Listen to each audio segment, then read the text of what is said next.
සුබ දවසක් සියලු දෙනාටම. මම සෙන්සර් මාතොස් ලහිරු මහානාම. අද අපි දෙපළ සූදානම් වන්නේ සතියේ බ්‍රසීලියන් ජිu-ජිත්සු පාඩම මම මේ ගෙනියන්න. සෙන්සේ ජෝන් ඩනාගේ feet to floor series එකේන පළමු වෙලුම් මාලාවේ පළමු වෙලුමේ එන කොටස. ඒ තමයි ග්‍රහණයක අරමුණ කියන පාඩම් කොටස. ග්‍රහණයක අරමුණ කියන එකේ තේරුම මොකක්ද? ග්‍රහණය කියලා කියන්නේ අපි දන්නවා අපේ මේ වගේ සිදුවන ඕනෑම අල්ලා ගැනීමකට තමයි අපි ග්‍රහණයක් කියලා කියන්නේ. GGUC මෙන්න මේ අද මේ ග්‍රහණය ඉතාමත් විශේෂයි. සාමාන්‍යයෙන් ස්පෝර්ට් ජිu-ජිත්සු IBJJF අයට මේ ස්ටෑන්ඩින් පොසිෂන් එකේදී ග්‍රහණයක අරමුණක් නැහැ. සෙන්සර් ජෝන් ඩන අපිට කියන්නේ මොකද්ද? GGUC වල වගේම ජීවිතයේදී කිසියම් දෙයක් ළඟා කරගන්න ඕන නම් ඊට ඒ සම්බන්ධයෙන් අරමුණක් තියෙන්න ඕනේ. අරමුණක් නැතුව අපිට දේවල් ළඟා කරගන්න බෑ. ඒක ලයිෆ් එකෙත් එහෙමයි, ජිu-ජිත්සු ක්‍රීඩාවෙත් එහෙමයි. ඒ වගේ අපි මේ ජිu-ජිත්සු ක්‍රීඩාව තුළ ගත්තාට පස්සේ grip fighting ගහන සටනට විශාල තැනක් තියෙනවා. හැබැයි ස්ටෑන්ඩින් අවස්ථාවකදී සාමාන්‍ය ජිu-ජිත්සු ක්‍රීඩකයෙක්ට ග්‍රහණයක අරමුණක් නැහැ. ඒගොල්ලෝ සාමාන්‍යයෙන් ජෙන්ටල්මන්ස් ඇග්‍රීමන්ට් එකක් වගේ. ඒ කියන්නේ මහත්මා වරුන්ගේ එකගතාවයක් වගේ සිද්ධියක් තමයි එතන තියෙන්නේ. අනිත් කෙනක් කරන නිසා ගැනීමක් වගේ තියෙන. ඉතින් සටනක් පටන් ගන්නතර පස්සේ IBJJF තරඟ ඉසව්වකදී ඕනෙක් ස්ටෑන්ඩින් අවස්ථාවේ කරන්නේ අනිත් කෙනා කරන නිසා කරනවා. අපි සටන් මේ අවස්ථාවට ආවන් පස්සේ එතනදී එයයි මමයි දෙන්නම හොඳෙක් අල්ලාගෙන සිටීමක් සිද්ධ කරනවා. ඒ කියන්නේ මෙතනදී අරමුණක් නැහැ. මේ විදිහට දෙදෙනාම ග්‍රිප්ස් ගන්නේ මහත්මාවරුන්ගේ එකගත්තයක් වගේ හේකින්. ජෙන්ටල්මන්ස් ඇග්‍රීමන්ට් කියන කතන්දරයක් තියෙනවා. එයා අල්ලගෙන නිසා මාත් අල්ලන් ඉන්නවා. එතකොට මේකෙදි පැකිලෙනවා. මම ගාඩ් පුල් කරනවාද මම ඇටැක් කරනවාද ඒකේ පැකිලෙමින් තමයි ඉන්නේ. එමේ අරමුණක් නැහැ. ඒ අනුව නිකන් ඒක සෙන්සර් ජෝන් ඩනා කියන ඒ වගේ අරමුණකින් තොරව ග්‍රහණයක් ගන්න එක ස්ටෑන්ඩින් ගේම් එකේදී ඒක කිසි ප්‍රගතියක් නැති බව. මොකද සටන භූමියට ගෙනියන්නනේ අපිට ඕනේ දැන්. එතකොට සෙන්සර් ජෝන් ඩනා ඔක අපිට පැහැදිලි කරන්නේ අපහසුතා දූරාවලියක් සමග. ඒ සටන භූමියට ගෙන යාමේ අපහසුතා දූරාවලියක් ඉදිරිපත් කරනවා. ඒක අපහසුතාවය වැඩි කියලා අඩුවෙන් මම කියාගෙන යන්න මම මේ බෝඩ් එක තුලත් ඒක සටහන් කරලා තියෙනවා. පළවෙනි එක තමයි අසීරුතම භූමියට ගෙන යන ක්‍රම දෙකේ තමයි ඉදිරියට කරන throws. ඉදිරියට කරන throws තමයි අසීරුම. ඊළඟට තියෙන්නේ ඊළඟට අපහසුතාවයේ තියෙන්නේ පසුපසට කරන throws. තුන්වෙනි තැනට ඒක ලේසි පහසුයි. ඒක අතන සටන භූමියට ගෙන යන දැන් තමයි rear take downs පසුපසෙන් කරන take downs. ඊළඟට ඇවිල්ලා වඩාත්ම පහසු ටේක් ඩවුන්ස් ක්‍රමවේදය තමයි සැක්‍රිෆයිස් throws. ඊළඟට උසවතා කිසිවක් අවශ්‍ය නොවන භූමියට සටන භූමියට ගෙන යාමේ ක්‍රමවේදය තමයි ගාඩ් පුලින් කියලා කියන්නේ. අපි ඕක ගැන දැන් පොඩි ඇදින්දීමක් කරනවා. ඉදිරියට සිදු කරන throws කියලා කියන්නේ ලහිරුට සාපේක්ෂව ඉස්සරහට වටන throws. right? මේ වගේ අවස්ථාවකදී මේක ඉතාමත්ම අසීරුයි ඉදිරියට සිදු කරන්න මේ throws.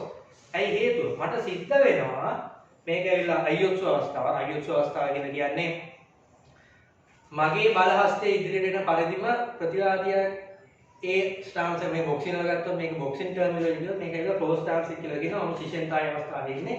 ඒකේ ප්‍රතිවාදියාගේ බලහස්තය දික් කරගෙන ඉන්නවා. පාලන හස්තය දික් කරගෙන ඉන්නවා. දික් කරගෙන ප්‍රතිරෝධයක් දක්වමින් ඉන්නවා. දැන් මට යකඩ දණු දෙකක් ඉස්සරහා පිට හැරීමක් වගේ සිද්ධියක් කරන්න වෙනවා. මෙයා ඉස්සරහට වට ගන්නවා. මෙයා ඉදිරිය අංශක 180ක් හැරෙන්නට ඕනේ. මගේ සම්බන්ධතාවය රැක ගන්න ඕනේ. මේ අවස්ථාවේදී මගේ බෑක් එකක් නිරාවරණය කරගන්නට ඕනේ. right?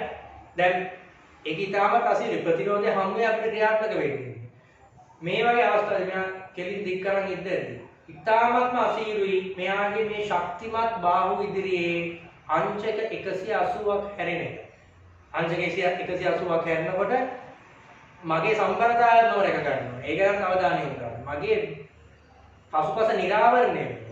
ඒ වගේම මගේ අත් මගේම පිටිපස්සට යනවා. ඒ කියන්නේ මෙන්න මේ වගේ අවස්ථාවකට එනවා. නැවත තමයි බලමු කාරණා තුනක්.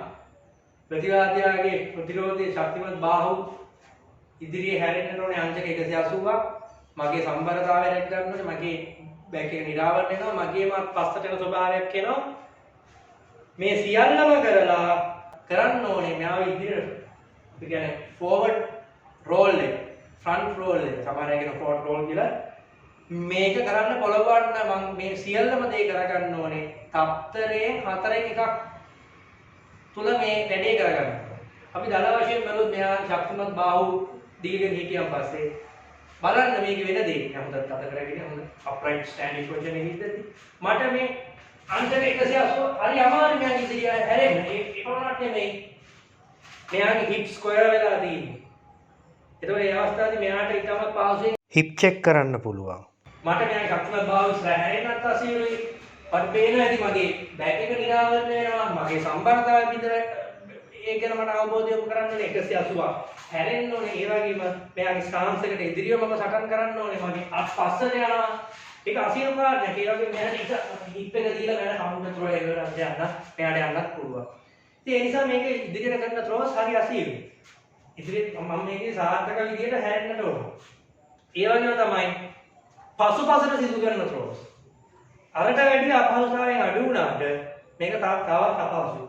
ඇයි හේතුව? පසුපස සිදු කරන ත්‍රෝස් කියලා කියන්නේ මම පපුවට මෙයාට සාපේක්ෂව මෙයා පස්සට වට්ටන්න කරන ඒවා. එතනදී මම මෙයාගේ පපුවට පපුව මූණලා ඉන්න නිසා එහෙම මූණලා ගන්න ත්‍රෝස් නිසා මට මෙයාට හැරෙන්න ඕනේ නැහැ. නමුත් හැරෙන්න ඕනේ නැතුණාට මෙයාගේ ශක්තිමත් බාහුව ඉදිරිපත් කරන්න ප්‍රතිරෝධයක් දෙන්න. මට මෙයාගේ මේ ශක්තිමත් ප්‍රතිරෝධය දක්වන බාහුව හරහා ගිහිල්ලා පපුවට පපුව කන්ටැක්ට් එකක් ඇති කරගන්න ඕනේ මෙයාව වට්ටන්න පසුපස. ඒ වගේම මම නිකන් මෙහෙම ඉන්න අපි චලනය වෙනවා. මට යන්න බෑ. පපුවට පපුව අවශ්‍ය කරන කන්ටැක්ට් එක ලබා කරගන්න බෑ. ඒ නිසා ඒවත් අපහසුයි. ඊළඟට තමයි ඊට ලේසි ටේක් ඩවුන්. ඒ තමයි රියර් ටේක් ඩවුන්. ඒ කියන්නේ පසු පිටිපස්සේ ඉඳන් ඉන්නවා. මේ වගේ අවස්ථාවකදී මට මෙයාගේ ප්‍රතිරෝධය දක්වන අත්වලට ඉදිරියෙන් සටන් කරන්න අවශ්‍යතාවයක් නැහැ. හැරෙන දෙයක්වත් නැහැ. ඒ නිසා මට මේ වගේ අවස්ථාවක ඉතා පහසුවෙන් අපිට පිටිපස්සෙන් ටේක් ඩවුන් එකකට ගන්න පුළුවන්. ඒ මම සංකල්පයේ වශයෙන් පෙන්නන්නේ. ඒක පහසුයි. වඩාත්ම පහසුව තමයි sacrifice throws. sacrifice throws කියලා කියන්නේ මම සටන භූමියට ගෙනියන්නේ මම මුලින් බිමට යනවා. ඊට පස්සේ ප්‍රතිවාදය බිම වටනවා. මේකට අපි ශ්‍රුතමේ වාස කියලා කියනවා. අපි මේ ඔක්කොම සංකල්ප වශයෙන් කරන්නේ එකක්වත් මේ ටෙක්නිකල් විදිහට මේ සංකල්ප වෙන විදිහ එක. ඒකෙදි ඒ වගේ අවස්ථාවකදී ප්‍රතිවාදයේ බාහුව වලට පල්ලෙහෙන් මම යටින් යනවා. බාහුව වල යටට ගිහින් මෙයාව ටේක් ඩවුන් එකකට ගන්න ඕන. අවස්ථාවකදී අපිට අවස්ථාව දෙන සැක්‍රිෆයිස් ත්‍රෝ එකදී මූව් වෙනවා අපිට මෙයාව දැමීමේ හැකියාවක් තියෙනවා නේද? ඒක සංකල්පීය වශයෙන් අපි ඉදිරිපත් කරන්නේ සෙන්සි ඩෝන්ට් මේ හරිය සංකල්ප වශයෙන් අපිට රියල් ටෙක්නික් එක වෙන්නේ මොනවද කියලා. ඒ කියන්නේ මම මුලින් ගිහලා ඊට පස්සේ මෙයාව වට්ටනවා. ඒක තමයි වඩා පහසුයි.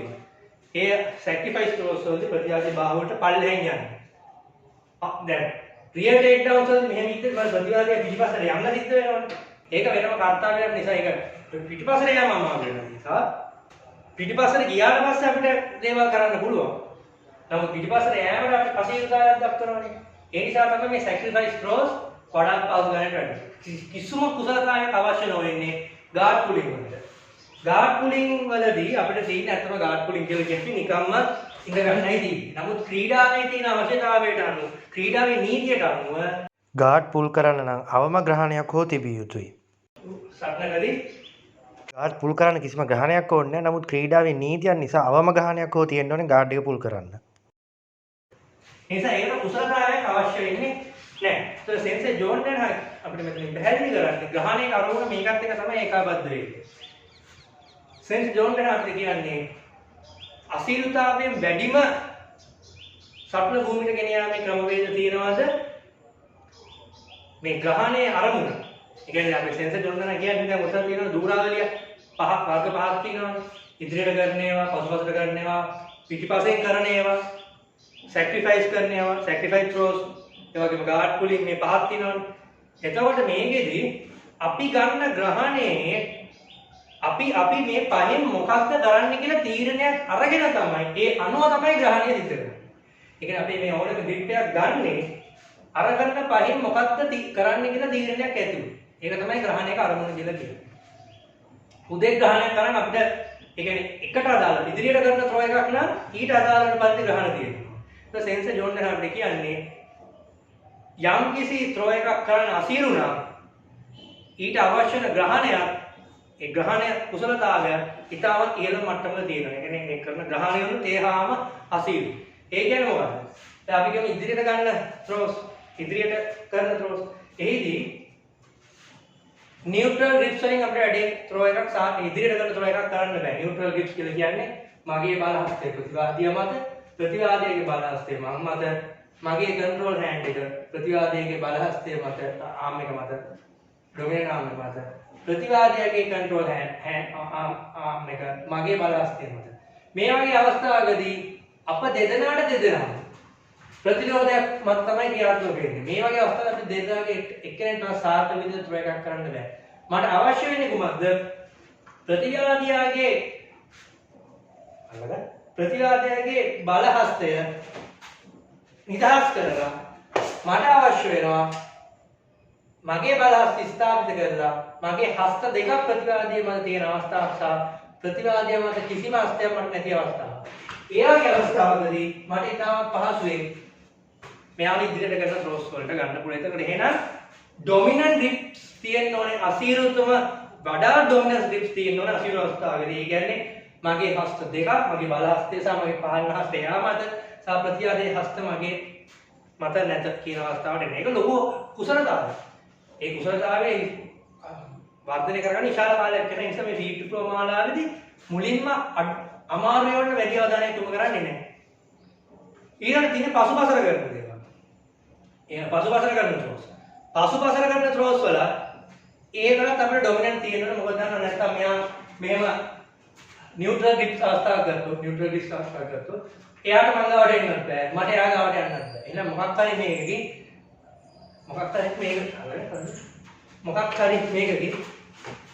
දැන් මට ඩොමිනන්ට් ග්‍රිප් ස්ථාපිත කර ගැනීමෙන් පසුපසට මෙහා වටන්න පුළුවන්.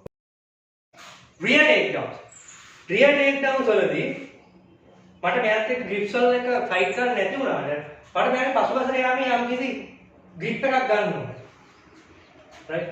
උදාහරණයක් වශයෙන් මෙන්න පසුපසට යාමේ ග්‍රිප් එකකින් මම ගන්න ඕනේ. දැන් මේක ඇවිල්ලා රියර් ක්ලින්ච් එකක්. දැන් සැක්‍රිෆයිස් throws. ඒකෙදි අපි ගන්න throw එකේ දැන් අපි ගන්නවා ඔන්න දැන් මේ වගේ ප්‍රතිරෝධය තියෙන අවස්ථාවක් තියෙනවා.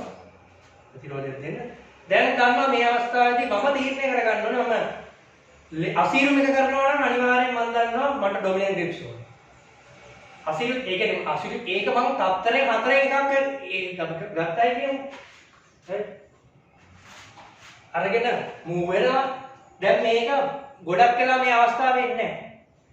තත්තරෙන් හතරෙන් එකක් ඇතුළතදී මම මෙයාව ෆ්‍රන්ට් يعني ඉදිරියට ෆෝවර්ඩ් රෝල් එක කරන ඉතින් මම ඇදලා ඇරිලා මෙයාව throw කරන්න සිංගල් හිප් throw එකක් දෙන්න සිංගල් හිප් ඔහම ඩින් යන්න ඉක්කොන එකක් ජූඩෝ වල ගන්න ඕනේ තත්තරේ හතරේ මොකද ඒක වේගයත් එක්ක තියෙන මේ ග්‍රිප් ආවා මෙයා නිකන් ඉන්නේ මේ ආයි රීස්ට් තත්තරේ තුල මේ තත්තරේ හතරෙන් එක කරන්න ඕනේ තත්තරේ හරන් හතරකට බෙදලා එකකින් කරන්න ඕනේ මොකද මෙයා ගත්තනේ මෙයා නිකන් ඉන්නේ මේ ආයි ස්ටාර්ට් එක කරගන්නවා ටයිම් නැහැ ඉන්නේ ස්පීඩ් එකක් අවශ්‍යයි ඒක අසීරු පසුපස කරන ඒවායි තත්තරේ හතරෙන් එකකින් කරන්න ඕනේ මම තීරණය කරගන්නවා අල්ලගන්න දෙකට එයාත් අල්ලගත්තා දැන් ඒත් මට බෑ යන්න තත්තරේ හතරෙන් එකක් ඕනේ රයිට් ඒත් මට දැන් මට ඩොමිනන්ට් හෑන්ඩ් එකක් ඕනේ හතරෙන් එකක් ඕනේ මට වහම පසුපස කරන throws වලට යන්න පුළුවන් හතරෙන් එකක් ඕනේ පිටුපසින් කරන throws වලදී පසුපසට යෑම සඳහා ග්‍රිප්ස් පාවිච්චි කරනවා උදාහරණයක් වගේ පසුපසට යෑම සඳහා පාවිච්චි කරනවා සැක්‍රිෆයිස් throw එකේදී ග්‍රිප්ස් ඇවිල්ලා තින්නේ දැන් අපි දන්නවා රයිට් ඕකේ පස්සට යන්නත් බෑ මොකද දැන් ග්‍රිප් එකක් අරන් තින්නේ ග්‍රිප් බ්‍රේක් කරන්න නැතුව මට ඉදිරියට throw කරන්න බෑ පපුවට පපුව යන්නත් බෑ ඕකේ සැක්‍රිෆයිස් ඒකෙදි සැක්‍රිෆයිස් throw එකක් මම මුලින් බිමට ගිහින් මෙහා වටන උදාහරණයක් සෙන්සර් ජෝන් නගන්නේ යොකතොමි තොමේනාගේ එකක් මේකටයි දෙනවා මේ යොකතොමි එක තමයි ගන්නෙ ඉතින් සයිඩ් එකෙන් දාන එක මෙතන එක පෙන්නන්නේ අපි ඒවා ඉදිරියට ඉගෙන ගන්නවා. අපි ඉගෙන ගන්නකොට අපි අපේ right guard pulling වලට ඔය මුකුත් ඕනේ නැහැ. guard pulling ඇත්තටම නිකන් ඉඳ ගන්න තියෙන්නේ. ඒක තමයි ලේසි මේක. ඒක ස්කිල් එකක් නෙමෙයි. අර ක්‍රීඩාරාමුව නිසා අවම grip එකකින් අපිට මොකද්ද? වහම පුල් කරන්නට හැකියාව දෙනවා. right අපිට ඉතල තරග අවස්ථාවක වෙන්නේ අවම grip එකකින් අපිට ගාස් පුල් කරන්න පුළුවන්. එතකොට සෙන්සර් ජෝන් එක අපිට අවධාරණය කරන්නේ මේ ග්‍රහණයක් ගන්නකොට අරමුණක් ඇති වෙක කරන්න ඕනේ කියලා. සෙන්සර් එක නම් අපි අවධාරණය කරනවා feet to floor සටන පාද වලින් බිමට ගෙන යාමේදී ප්‍රතිවාදයෙන් නිකන් ඉන්නේ ප්‍රතිවාදයෙන් අපිව බිමට ගෙනියන්න. ප්‍රතිවාදීන් අපිව බිමට ගෙනියන අවස්ථාවකදී අපිට ප්‍රතිවාදීන්ව බිමට ගෙන යාම කියලා කියන්නේ විශාල අභියෝගාත්මක අවස්ථාවක්. ඒක තීරණය වෙන්නේ අපි ගන්න ග්‍රහණයේ අරමුණක් ඇතුළේ එක් ගැනීම, දූරාවලිය තේරුම් ගැනීම කියන කතාවකට යනවා. ඒකෙදි සෙන්සර් ජෝන් යන මේ පාඨමාලාව තුළ වැඩියෙන් ගාඩ් පුල් කරලා ගාඩ් පුල් එකක් කියලා දෙනවා. ඒ කුසලතාවයක් නැතුව නෙමෙයි ඇග්‍රෙසිව් විදිහට ගාඩ් පුල් කරන විදිහ කියලා දෙනවා. නිකන් සෙන්සර් ජෝන් එක කියන්නේ ආයෙත් වීඩියෝ එකක් ඉදිරිපත් කරලා නිකන් මේ වගේ ගාඩ් පුල් කරන්නේ ඒක කියලා දෙන්න දෙයක් නැහැ. ඇග්‍රෙසිව් විදිහට ස්විප් එකක් එක විශේෂම ඉදිරියට අශිගරාමි ගාඩ් පුල්. අශිගරාමි පුල් කරලා ස්විප් එකකින්ම කෙලවර වෙන විදිහට එනවා. මේ පාඨමාලාවේ තියෙනවා. ඒ වගේ එතන ඉඳගෙන අඩුම එකේ ඉඳන් උඩට යන විදිහට උගන්වනවා. ඒකෙදි ජුජිත්සු වල තව තියෙනවා කතන්දර. මේක බෑක් එක්ස්පෝෂර් වගේ ඒවා අඩු කරන්න ඕන පුළුවන් තරම් ඒ අනුව ඉතාමත් වරුයි ජුජිත්සු ගේම් එකේදී අපි පසුපස නිරාවරණය කරලා දාන ඉදිරියට දාන ඒවා ඉතාමත්ම සෙන්සර් ජෝන් එකගෙන එපයි කියලා නෙමෙයි. ඒවා කිරීමේලා අපිට මොකද ජූඩෝ වගේ ඉක්කොන්න ඉවර වෙන්නේ නැහැ. බිම දාලා මම හුක්ස් දෙක දාගත්තොත් මම බෑක් එක එක්ස්පෝස් වෙලා ජූඩෝ වලදී අවුලක් නැහැ. ජූඩෝ වලදී මම ඔන්න බිමට දාලා රෝල් ඕවර් වෙලා මම හුක්ස් දෙක දාගත්තා කියලා ජූඩෝ වලදී යාට ලකුණක් හම් වෙන්නේ නැහැ. අරයට ඉක්කොන්න එක හම් වෙන්නේ පට්ටපෙ එක්කන. ජුජිත්සු වලදී මම මෙයාව ඔක්කොම කරලා දාලා බිමේදී ඒ දානවත් එක්ක මම හුක්ස් දෙක දාගත්තොත් මට ත්‍රෝස් වලට ලකුණු දෙකක් නැහැ. අරයට ලකුණු 4 ඉහළම ලකුණු 4 හම්බ වෙනවා. ඒ ලකුණු 4 ඒක හම්බ වෙනවා. ඒ නිසා ජූඩෝ නිකන් ගැනීමක් නෙමෙයි සෙන්සර් ජෝන් නරක සිද්ධ කරන්නේ. ජූඩෝ වල ඉන්නේ පල්ලෙහා ඇටැක් කරන්නත් බෑ. ඉන්නේ පල්ලෙහා ඇටැක් කරන්නත් බෑ. ඒ කියන්නේ ඉන්නේ පල්ලෙහා අල්ලන්න බෑ. කකුලෙන් ස්විප්ස් දෙන්න පුළුවන් කියන කතාව. ඉන්නේ පල්ලෙහා ඇටැක් කරන්න බෑ තහනම්. නමුත් ජුජිත්සු වල පුළුවන්. චෝක්ස් ඒවත් තියෙනවා. ඒක වෙනම කතාවක් කරනවා. ඉතින් සෙන්සර් ජෝන් එක අපිට අවධාරණය කරන්නේ මේ කතන්දර අපි ඊළඟ ලෙසන්ස් වලදී පෙන්නනවා කියන එක. ඉතින් අපිත් ඔයගලන්ට සෙන්සර් ජෝන් එකේ පාඩම් මේ විදිහට ඉදිරිපත් කරනවා. ඔබ සියලු දෙනාට සුබ